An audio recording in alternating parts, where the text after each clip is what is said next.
Hello, nongeye kubasuhuza kandi mbaye ikaze kandi mbishimiye cyane abantu banjye ndizera mumeze neza muri uyu mugoroba mwiza w'isabato. Nongeye nagarutse ni Sanze Eleda nkuko mumaze kubimenyera, kandi nzi neza ko mugubwa neza. Ngerageza gukora ibishoboka byose kugira ngo turusheho kwishima no kunezererwa ku munsi w'isabato. Birumvikana muba munaniwe, muba murushye, muba mufite ibintu byinshi mu mitwe.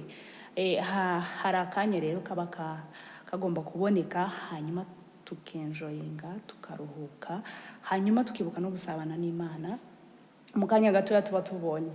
Ndabashuhuje rero, kandi mu kwizera kwanjye nzi ko mwese muri amahoro. Reka nkubwire ngo wowe unteze amatwi, wowe turi kuganira cyangwa se tugiye kuganira, wumva uguwe neza. Ushobora kuba utameze neza bitewe n'aho uri, ushobora kuba utameze neza bitewe n'ibihe urimo, ariko ibihe byose waba urimo reka twibuke Imana kugira ngo ibane natwe, kandi kuko ariyo idutiza imbaraga, umwuka n'ubuntu bwayo bukabana natwe, tukarushaho kuba turi bazima. Tujye tubyibuka kandi tubihere Imana icyubahiro. Reka tunezerwe rero twebwe twabonye umwanya cyangwa se aya mahirwe yo kuba duhumeka umwuka w'abazima, kuko muri uyu mwanya hari benshi batambutse, hari benshi barwaye, bari mu bitaro, hari abo mu mago yabo bitakundiye kubw'intege nke z'umubiri. Reka nabo tubazirikane rero, tubabwire ngo Uwiteka ubera hose icyarimwe, twizeye ko azakubageraho kandi akabakomeza, agasubiza intege mu bugingo.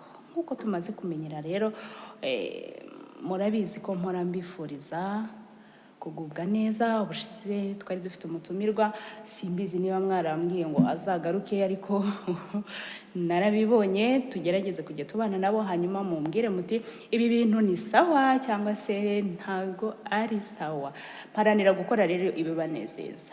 Ntatinze rero mu magambo cyangwa se ngo mvuge byinshi, ni kakanya tuba tugezemo ko guhugurana ku ijambo ry'Imana muri Bibiliya.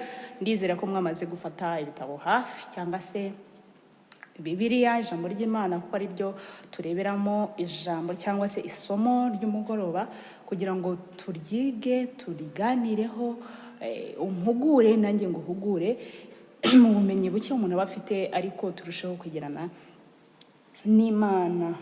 Ijambo rero naje gutegura cyangwa se nifuje ko tuganiraho, turarisanga mu gitabo cya Zaburi y'117, igitabo cy'117, igice cy'117 cya Zaburi. Muri hangana afitemo akantu ko kuvuga baze ni akantu k'akagiripe, ariko murakihanganira no gusarara. Zaburi 117 ni igice gito cyane, cyo gifite mirongo ibiri tugiye gusoma, hanyuma ukambwira ngo mbyumva gutya cyangwa se rimfashije gutya cyangwa se nakosora iki muri ibyo. Ese byagenda gute? Ese ni gute?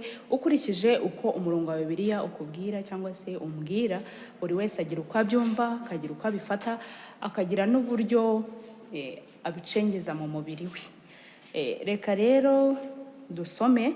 Ku bantu bafite Bibiliya ndizera mwamaze kuzifata, kuko mumaze kubimenyera ko tubanza kuganira ku isomo, igitabo cy'indirimbo hafi aho, kugira ngo tuze kwinjirana mu gitaramo nyirizina.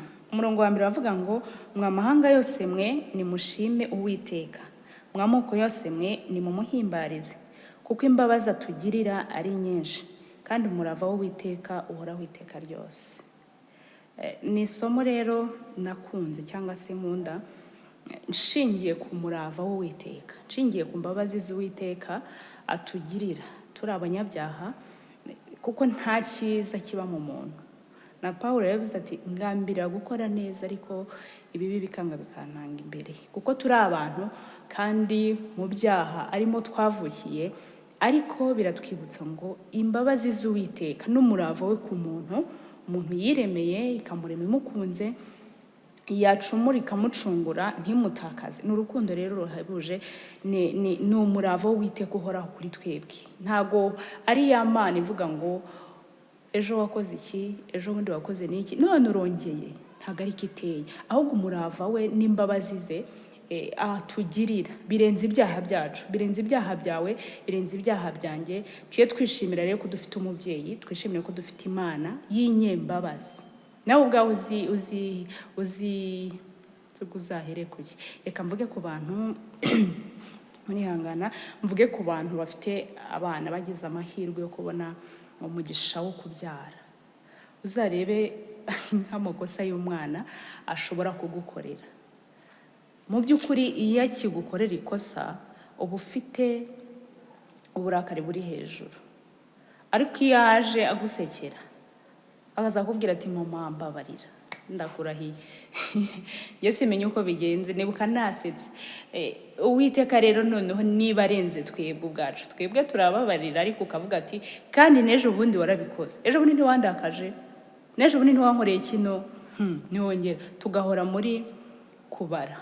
Ariko reka dushimire Uwiteka we ugira imbabazi, reka dushimire Uwiteka we ugira umurava wo gukunda umuntu yiremeye, reka dushimire Uwiteka waduhaye umwanya wo kuza imbere ye igihe twumva ko twakosheje, igihe twumva ko twakoze amakosa cyangwa se twayicumuyeho, tukagira umutima wo gusaba imbabazi. Iba yiteguye kutubabarira rero nk'uko umurava we ari mwinshi. Muri uyu mugoroba rero reka mbasabire kandi nanjye nisabira kugira ngo tuzirikane umurava w'Uwiteka kuri twebwe, twe kujya ducumura hanyuma ngo turambarare duhereyo, ahubwo twiringire Uwiteka kandi tumusabe imbabazi kuko nawe yiteguye kutubabarira nk'uko imbabazi ze ari nyinshi kandi zingana mu izina rya Yesu. Tugiye kwicisha bugufi nk'uko bisanzwe, hanyuma dusenge. Nitumara gusenga tubone kwinjira mu kanya k'igitaramo.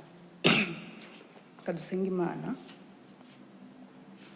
uhoraho, Mana nziza, Mana ikiranuka, umubyeyi udukunda, Imana ikiranuka mu buryo bwose, turagushimiye cyane, izina ryawe rihabwa icyubahiro. Tugushimiye ineza yawe n'urukundo rwawe bihora bibana natwe, tugushimiye umurava wawe mwinshi ku muntu wiremeye, tugushimiye urukundo rwawe rugari kandi rurerure ku muntu wawe, turabigushimiye cyane, izina ryawe rihabwa icyubahiro.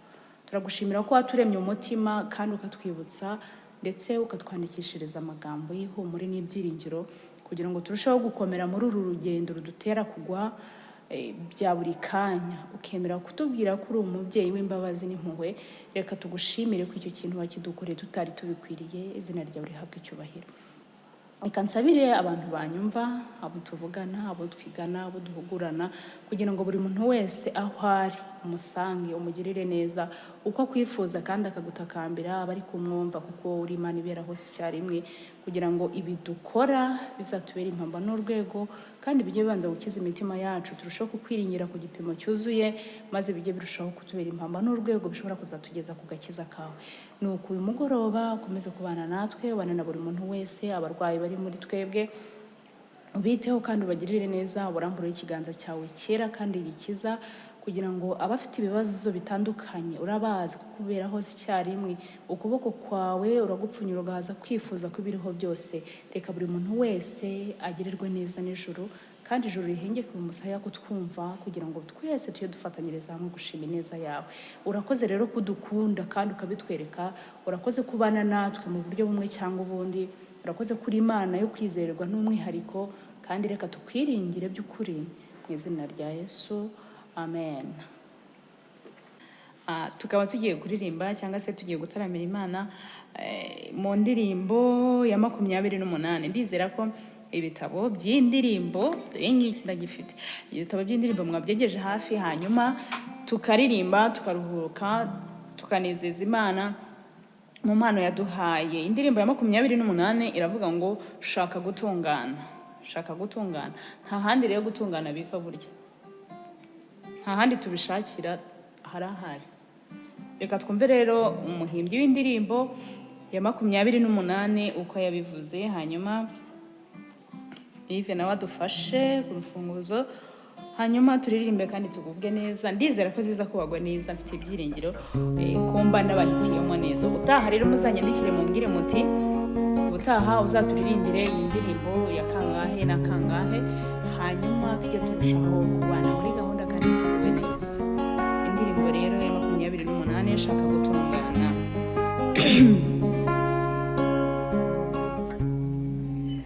Shaka gutungana by'urusenga, bana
gutungana tuzi umutima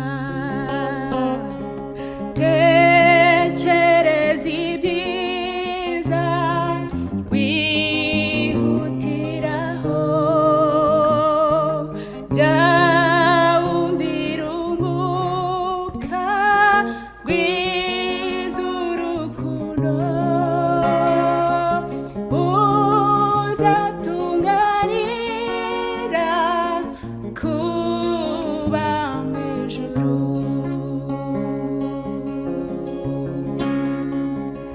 Shaka gutungana niyo ndirimbo nari nahisemo. Hanyuma indi ndirimbo ni indirimbo ya 25 ivuga ngo Yesu ndu wawe nyakira.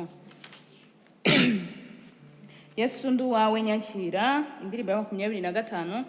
Hanyuma dukomeze dutarame turirimbe dusingiza Imana. Yesu ndu wawe nyakira.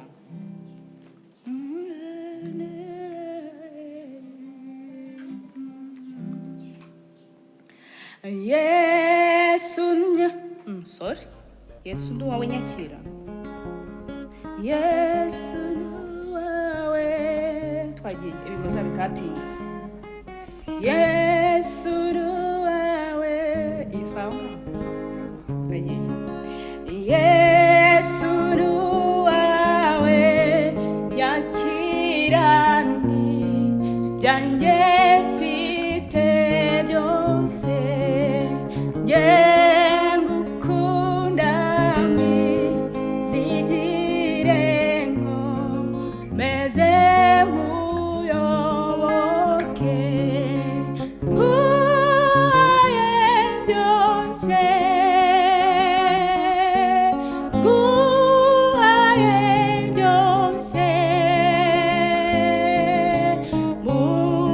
mucunguzi wanjye mwiza nguhaye byose. Yesu ndu wawe nyakirani yoroshye nkurane mazi ibyishimo byo hasi Yesu nyakira nguhaye byose nguhaye byose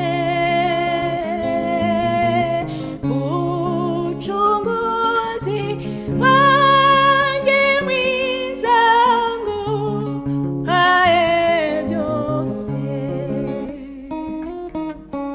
Yesu ndu wawe nyakira kizangira uwawe tuma umwuka we rambwire ko nawe uri uwanjye nguhaye byose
Yesu ndi uwawe nyakira. Rero akaba ari izo ndirimbo nari nateganyije ko tuza gukoresha. Ndizera ko mwagize ibihe byiza cyangwa se indirimbo nabatoranyirije byagenze neza kandi zibageze ku mutima. Mwakoze rero kubana nanjye, mwakoze kumpa akanya, mwakoze gufata umwanya wanyu mukawongenera. Biranezeza kandi bikatuma ndushaho kugira imbaraga zo gukora ndetse no gukomeza kwifuza kubana namwe. Naho ubutaha rero kuwa nyuma w'isabato itaha. Bye bye, ndabakunda nk'ibisanzwe. Muri kumwe na Sanze Eleda, mukomeze kugira isabato nziza.